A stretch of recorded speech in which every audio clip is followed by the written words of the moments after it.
So guys, कैसे हैं आप सभी। एक बार फिर से स्वागत है आपका मेरे यूट्यूब चैनल पे।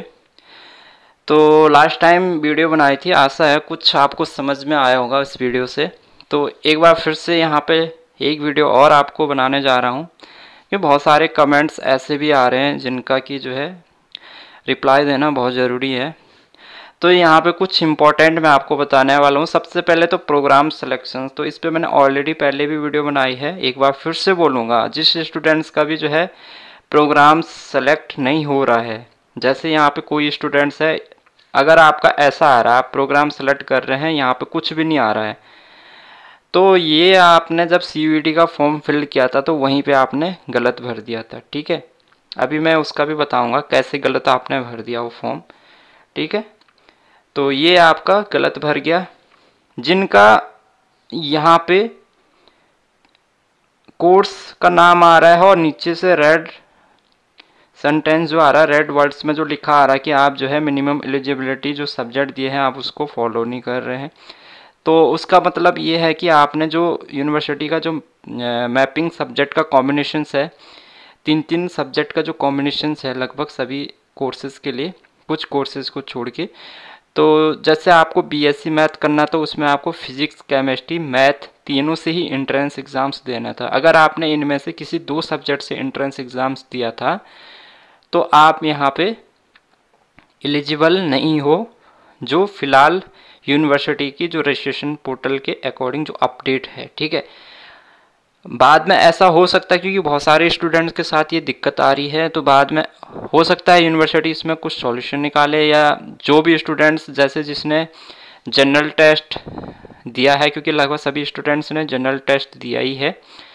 तो अगर यूनिवर्सिटी ऐसा ऑप्शंस निकालती है कि आप जो है मल्टीपली प्रोग्राम्स में सेलेक्ट कर सकते हो अपना एडमिशन, चाहे आपने CUET में कोई भी प्रोग्राम सेलेक्ट किया था, लेकिन यहाँ पे आप ऐसा ऑप्शन दे दें कि आप एक से ज़्यादा प्रोग्राम में सेलेक्ट कर सकते हैं, अप्लाई कर सकते हैं, जैसे आपने BSc में भी कर दिया, BA में भी कर दिया और कोर्सेज में भी अप्लाई कर दिया, चाहे आपने वो CUET में उसका ऑप्शंस दिया था या नहीं दिया था। लेकिन ये ऑप्शंस अभी है नहीं फ़िलहाल, जो लेटेस्ट अपडेट है उसके अकॉर्डिंग आप एलिजिबल नहीं हो, आप एडमिशन्स नहीं ले सकते, तो आपको इंतज़ार करना होगा, या आप यूनिवर्सिटी के जो हेल्पलाइन नंबर है उनसे कांटेक्ट कर सकते हैं।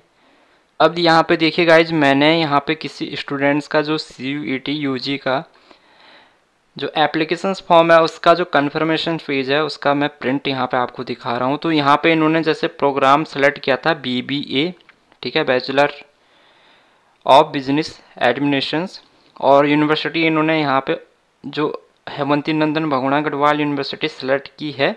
इसमें आप देखेंगे इन्होंने कोर्स का नाम डाला है BBA और ब्रैकेट में आया है ओनली यूनिवर्सिटी एफिलेटेड कॉलेज। तो इसका मतलब क्या है, आपने जो प्रोग्राम सेलेक्ट किया है वो केवल जो यूनिवर्सिटी से एफिलेटेड कॉलेज हैं उनके लिए सेलेक्ट किया है। यूनिवर्सिटी के जो मेन कैंपस है उनके लिए आपने कोई भी कोर्स यहाँ पे सेलेक्ट नहीं किया है।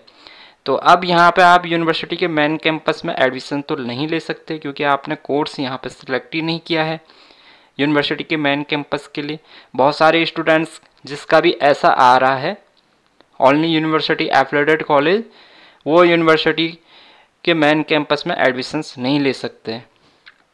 अब इम्पॉर्टेंट बात क्या है, अगर आपको यूनिवर्सिटी से जो एफिलेटेड कॉलेज हैं, चाहे वो सरकारी हैं या प्राइवेट कॉलेज हैं, तो इस बार जो है उन सभी कॉलेज को इस बार जो है CUET से जो है छूट दी गई थी कि वो इस बार जो है CUET के बेस में उसमें एडमिशन्स नहीं होंगे, वो जैसा पहले एडमिशन्स होता आया है उसी तरीके से उसमें एडमिशन्स होगा। तो लगभग सभी कॉलेजों में जो सरकारी कॉलेज है उसमें मेरिट बेस पे एडमिशन्स होता है और एडमिशन्स कंप्लीट हो भी गई है, मेरिट लिस्ट आ भी चुकी है, एडमिशन्स कंप्लीट, लगभग कहीं पे जो है क्लासेस भी स्टार्ट हो चुकी है अंडर ग्रेजुएट कोर्सेज़ की।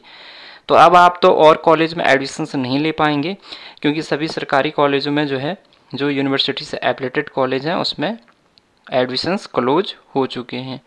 ठीक है, कुछ कॉलेज हैं जहाँ पे आप एडमिशन्स ले सकते हैं, वो दूसरी यूनिवर्सिटी जो दूसरी यूनिवर्सिटी है उससे एफिलेटेड कॉलेजों में। ठीक है, और प्राइवेट कॉलेजों में आप एडमिशन्स ले सकते हैं। तो अगर आपको क्योंकि अब इसमें तो CUET कोई ज़रूरी नहीं था आप CUET के, क्योंकि इसमें डायरेक्ट एडमिशन्स होते हैं प्राइवेट और गवर्नमेंट में मेरिट बेस में, तो इसमें CUET की कोई आवश्यकता नहीं थी आपको। तो जिसने भी इस तरीके से फॉर्म फिल किया है तो भाई उसका फॉर्म पूरा गलत उसने भरा हुआ है। ऐसा लिखा आ रहा है ओनली यूनिवर्सिटी एफिलेटेड कॉलेज, तो आप एलिजिबल नहीं हो यूनिवर्सिटी के मेन कैंपस में एडमिशन्स के लिए। ठीक है, हाँ ऑप्शंस तब आपके पास में आएगा जब यूनिवर्सिटी कुछ ऐसा ऑप्शन दे दे कि आपने जैसे जनरल टेस्ट का पेपर दिया है, ठीक है, तो एक सेकंड, जैसे ये है आपका, देखिए मैपिंग सब्जेक्ट का, इस पर मैंने ऑलरेडी पहले भी बताया है। जैसे आपने अगर जनरल टेस्ट दिया है, और लगभग सभी स्टूडेंट्स ने जनरल टेस्ट का पेपर दिया है, अगर आपने जनरल टेस्ट का दिया है तो आप BSc नेचुरोपैथी एंड योगा में एडमिशन्स ले सकते हैं। अगर आपने जनरल टेस्ट का एग्ज़ाम्स दिया तो आप BA कर सकते हैं, BHM कर सकते हैं, ठीक है। इसके अलावा आप BSc IT कर सकते हैं, लेकिन ये भी केवल एफिलेटेड कॉलेज के लिए है, तो इसका कोई रोल नहीं है यहाँ पे। आप BBA कर सकते हैं, वो भी एफिलेटेड कॉलेज के लिए है, तो इसका कोई फ़ायदा नहीं है। BA LLB वो भी एफिलेटेड कॉलेज के लिए नहीं है, तो वहाँ पे भी आपका कोई रोल। तो जिसमें जनरल टेस्ट का है, आप कुल मिला के कहने का मतलब है कि जिसने जनरल टेस्ट का पेपर दिया है और उसने BSc के लिए अप्लाई किया था तो वो BA कर सकता है। लेकिन वो BA कब करेगा, जब यूनिवर्सिटी ऐसा ऑप्शन दे दे रजिस्ट्रेशन पोर्टल में कि आप वहाँ पे BA भी सिलेक्ट कर सकें, ठीक है। ये है प्रोग्राम लेवल। तो अब यूनिवर्सिटी प्रोग्राम में यहाँ पे लगभग सभी प्रोग्राम्स के नाम यहाँ पे दे दे, BA BSc BHM सभी कोर्सेज़ के यहाँ पे नाम दे दे, फिर आपने जो है जिसके लिए आप, जैसे आपने जनरल टेस्ट दिया है आप उस कोर्स के लिए एलिजिबल हैं तो आप यहाँ पे भर सकते हैं, चाहे आपने CUET का एग्ज़ाम्स, CUET में आपने वो प्रोग्राम सेलेक्ट किया हो या ना हो। लेकिन ये तभी हो सकता है जब यूनिवर्सिटी इसमें कोई अपडेट करेगी। फ़िलहाल ऐसा कोई अपडेट नहीं है, फ़िलहाल तो आप जो है एलिजिबल नहीं हो, आप एडमिशन्स नहीं ले सकते अगर आपने जो डोमेन सब्जेक्ट से एंट्रेंस एग्ज़ाम्स नहीं दिया है तो।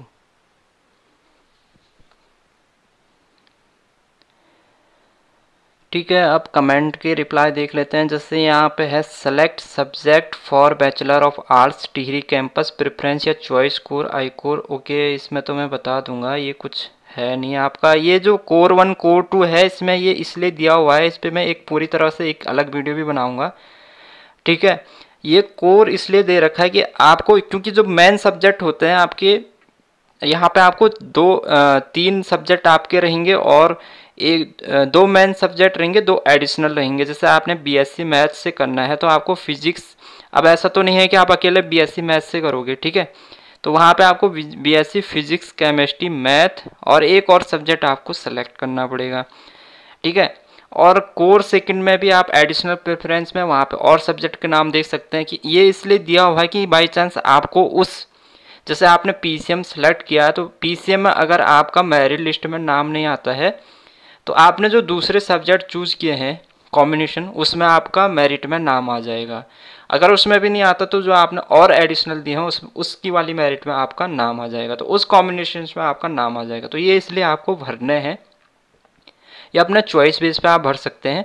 पर जब आप इसको कॉम्बिनेशन को भरेंगे तो उससे पहले आपको यूनिवर्सिटी का देख लेना कि वहाँ पे इस कॉम्बिनेशंस में कोर्सेज है या नहीं है। जैसे आपको PMD करना है, फिजिक्स मैथ डिफेंस, तो आपको वहाँ पे पहले जो प्रॉस्पेक्टस देख लेना है, जो भी आपका यूनिवर्सिटी का जो कोर्स है उसमें पहले देख लेना है कि उसमें फिजिक्स मैथ डिफेंस का कॉम्बिनेशन है या नहीं है। अगर डिफेंस का कॉम्बिनेशन नहीं है तो आपको सेलेक्ट नहीं करना है, क्योंकि फिर वहाँ पे आप उसको भर नहीं पाएंगे, जो सब्जेक्ट है ही नहीं है तो उससे आप कर ही नहीं सकते, ठीक है। तो ये भी आपको ध्यान देना है।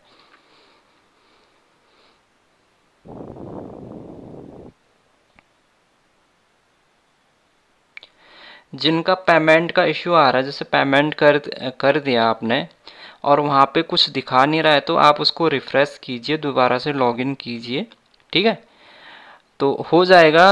और अगर तब भी नहीं होता तो ऐसा नहीं है कि आपने पेमेंट कर दिया तो आप दोबारा कर लो, वो जो पेमेंट है वो रिफ़ंड हो जाएगा बाद में, यूनिवर्सिटी उसको रिफ़ंड कर देती है। जिन बच्चों का भी, जो इन स्टूडेंट्स का एक्स्ट्रा फीस कटेगा वो रिफ़ंड हो जाएगा बाद में, ठीक है, तो वो बाद में क्या हो जाएगा, रिफ़ंड हो जाएगा। तो जिनका ऐसा आ रहा है ineligibility to apply in program minimum eligibility conditions not satisfied, तो उसमें मैंने ऑलरेडी बता दिया कि आपने जो यूनिवर्सिटी ने डोमेन सब्जेक्ट दे रखा है, तो आपने जो CUT का जो एंट्रेंस एग्ज़ाम्स दिया था उसमें जो डोमेन सब्जेक्ट दिए थे वो उनसे आपने एंट्रेंस एग्ज़ाम्स नहीं दिया है, इसलिए तो आपका ये जो प्रोसेस नहीं होगा, ये प्रोग्राम सिलेक्शंस वाला आपका ऑप्शंस आगे नहीं होगा। BSc एग्रीकल्चर्स वहाँ पे नहीं है गाइज, ठीक है। BSc एग्रीकल्चर्स नहीं है, उसमें फॉरेस्ट्री और हॉर्टिकल्चर ही वहाँ पे 2 कोर्सेज हैं। एग्रीकल्चर डिपार्टमेंट में फॉरेस्ट्री एंड हॉर्टिकल्चर्स वहाँ पे है, एग्रीकल्चर्स नहीं है। जिन्होंने जो है जिन स्टूडेंट्स ने CUET में मल्टीपली प्रोग्राम्स के लिए सेलेक्ट किया था, ठीक है, तो आपके वहाँ पे प्रोग्राम्स दिख रहे होंगे, तो वो आपको सेपरेट अप्लाई करना है वहाँ पे। यानी कि आप एक बार में एक प्रोग्राम में सेलेक्ट अप्लाई करेंगे, उसके बाद आपको दोबारा से वही प्रोसेस दोबारा करके अलग से फ़ी पे करनी पड़ेगी, ठीक है, दूसरे प्रोग्राम्स के लिए।